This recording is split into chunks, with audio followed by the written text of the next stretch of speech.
Assalamualaikum warahmatullahi wabarakatuh. Perkenalkan, nama saya Isnawati dengan NIM A1H124010 kelas B. Baik, di sini saya akan menjelaskan tentang manajemen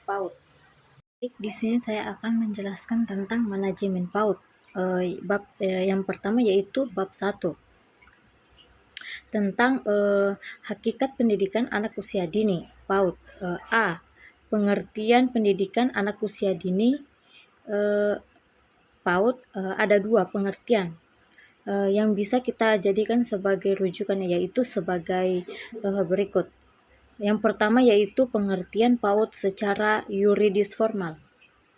Secara yuridis formal, pada Undang-Undang Nomor 20 Tahun 2003 pada pasal 28 ayat 1 disebutkan bahwa pendidikan anak usia dini adalah pendidikan yang diselenggarakan bagi anak sejak lahir hingga 6 tahun dan bukan merupakan prasyarat untuk mengikuti pendidikan dasar.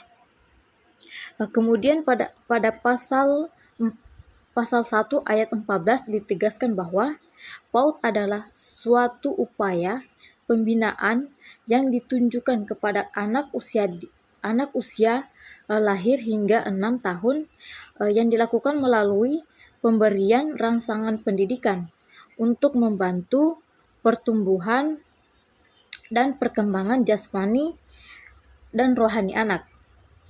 Yang kedua yaitu pengertian PAUD secara istilah. Secara istilah ada beberapa pengertian dari pendidikan anak usia dini sebagai berikut. A. PAUD adalah suatu proses pembinaan tumbuh kembang anak usia lahir hingga 6 tahun secara menyeluruh yang mencakup aspek fisik, non-fisik dengan memberikan rangsangan bagi perkembangan jasmani, moral, spiritual, motorik, emosional, dan sosial yang tepat dan benar agar anak dapat tumbuh dan berkembang secara optimal. B. PAUD merupakan salah satu bentuk penyelenggaraan pendidikan yang menitiberatkan pada peletakan dasar ke arah pertumbuhan dan perkembangan fisik, koordinasi motorik halus dan kasar, kecerdasan seperti daya pikir, daya cipta, kecerdasan emosional, kecerdasan spiritual, sosial emosional, yaitu sikap dan perilaku serta beragama, bahasa dan komunikasi sesuai dengan keunikan dan tahap-tahap perkembangan yang dilalui oleh anak usia dini. Bagian C.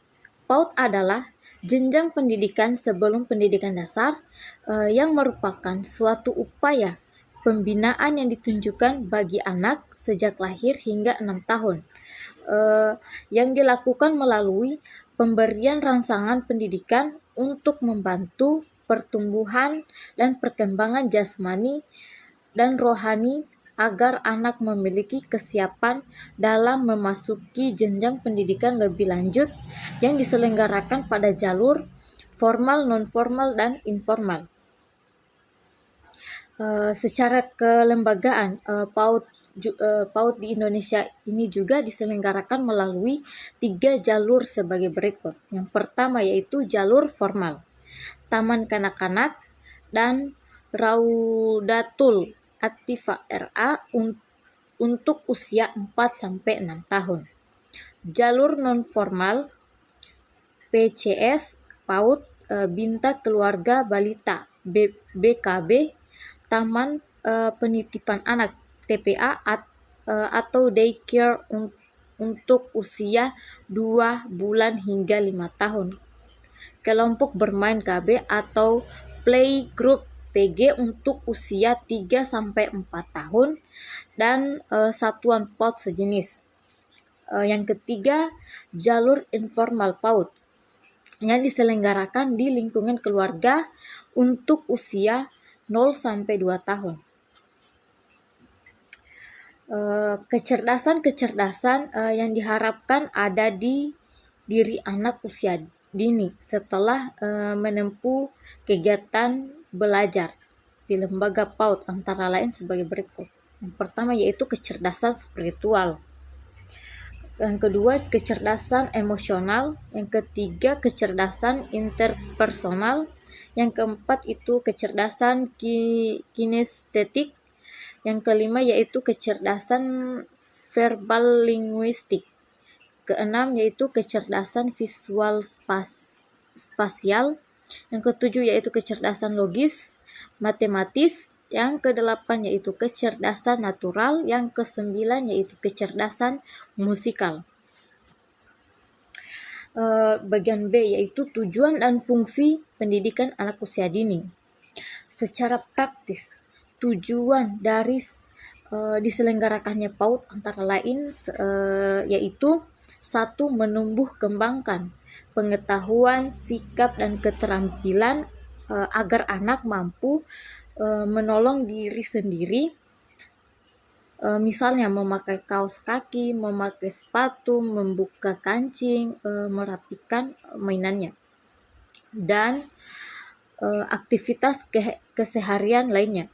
2. Yaitu meletakkan dasar-dasar tentang bagaimana seharusnya belajar, learning, how to learn. Misalnya, pemberian kebebasan kepada anak usia dini untuk melakukan pembelajaran dengan kemauan sendiri, tidak dengan paksaan, dengan menyediakan alat permainan edukatif AP atau media yang sesuai dengan minat anak.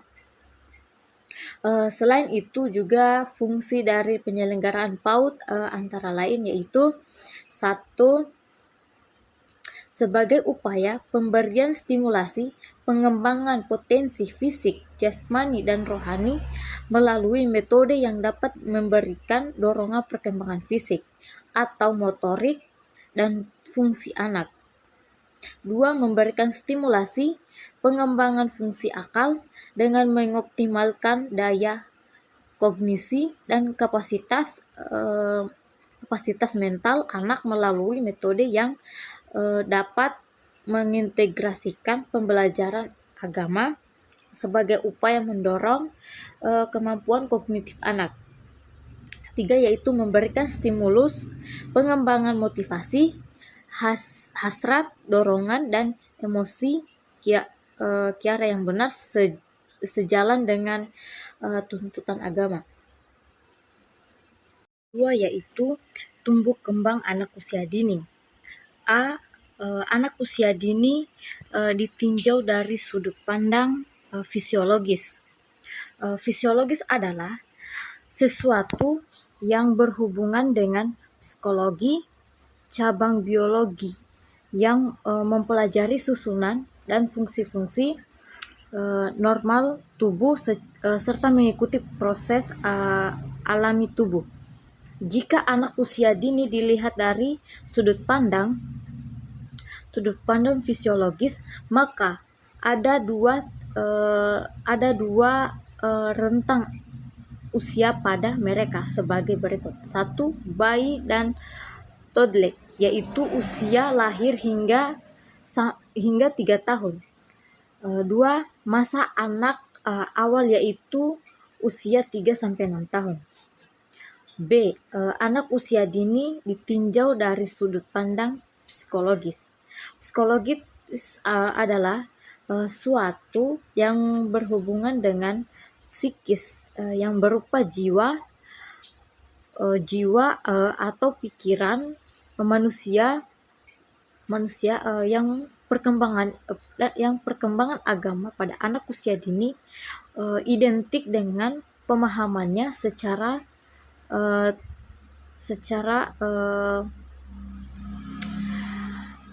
perkembangan moral pada anak usia dini itu dengan permainan, permainan dan kemampuannya untuk mematuhi aturan dengan cara yang sederhana.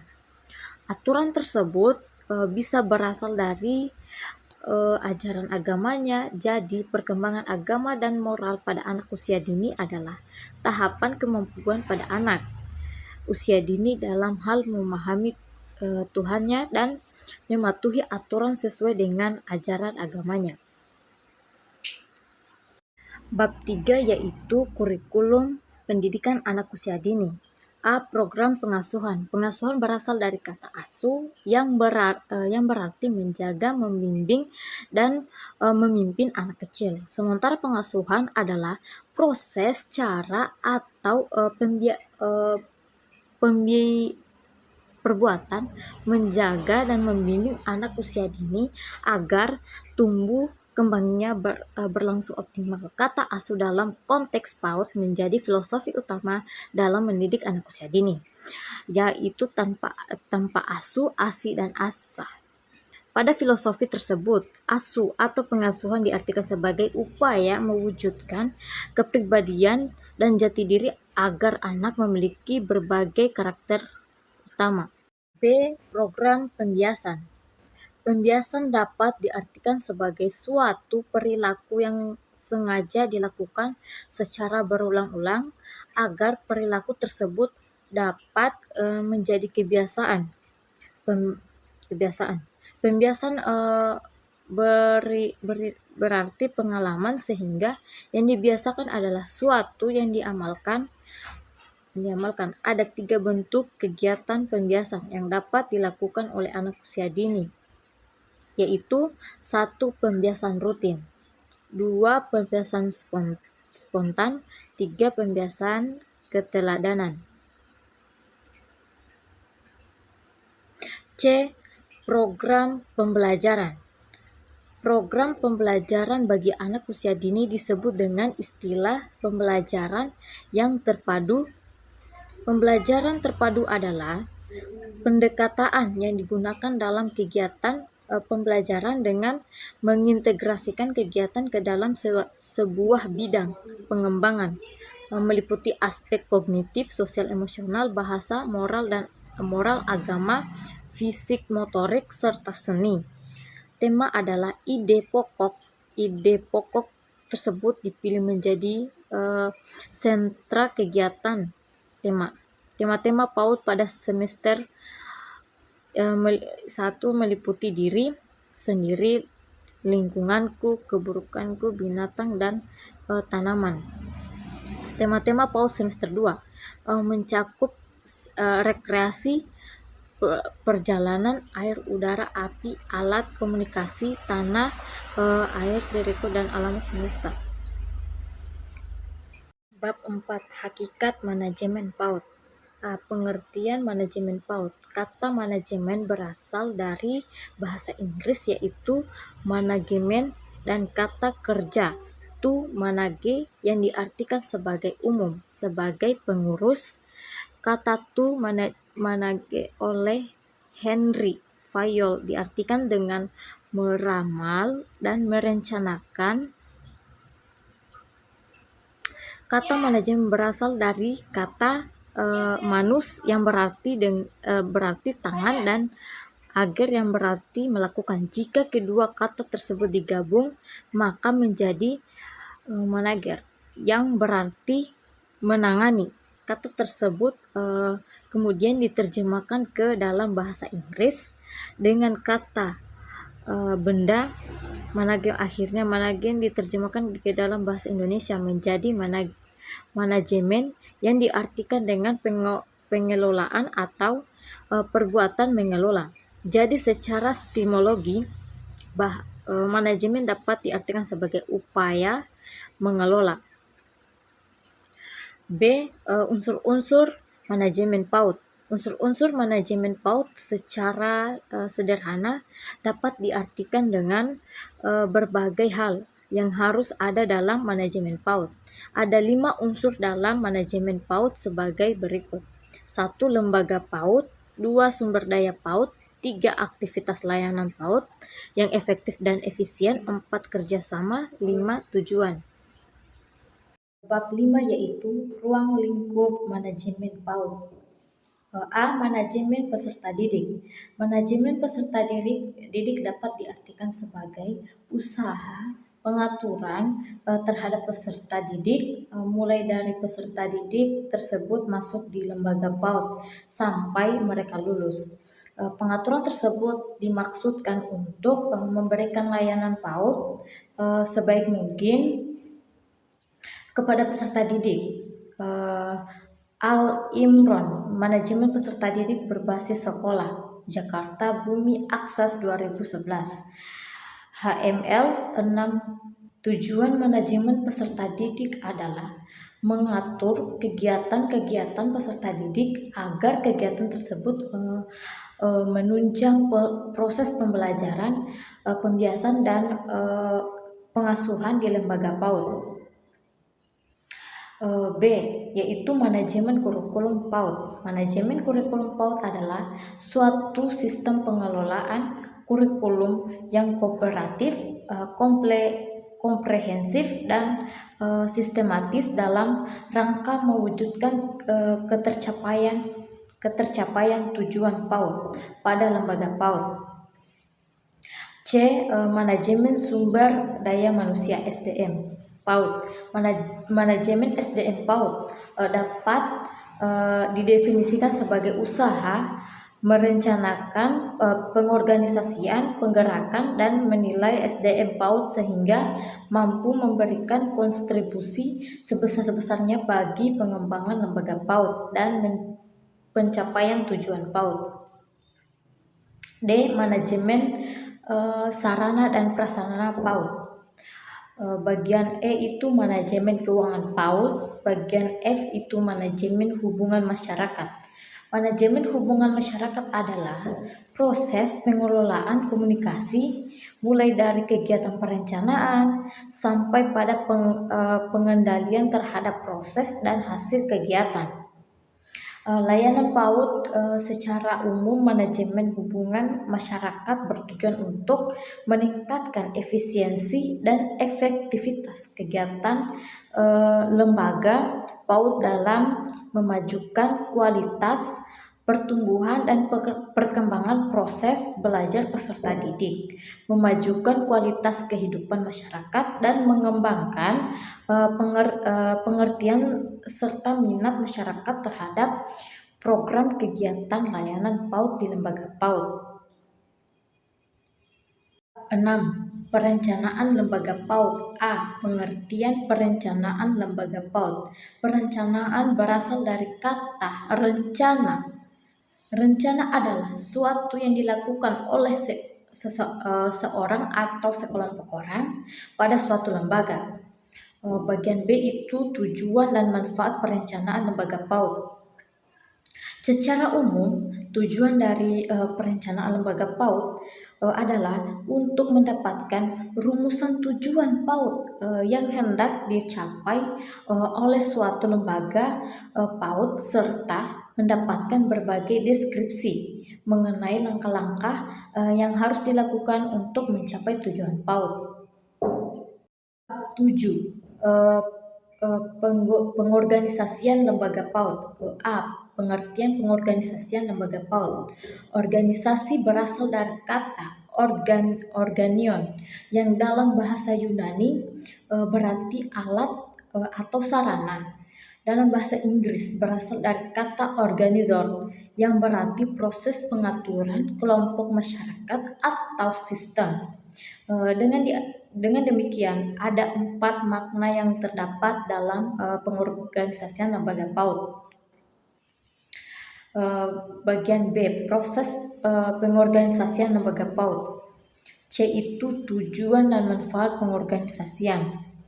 Lembaga PAUD, pengorganisasian lembaga PAUD adalah untuk memberikan deskripsi mengenai tugas pokok dan fungsi setiap guru PAUD dan staf dengan mencapai tujuan lembaga PAUD sesuai dengan struktur lembaga PAUD yang telah ditetapkan. Bagian D itu tanggung jawab, wewenang dan tujuan stakeholder PAUD.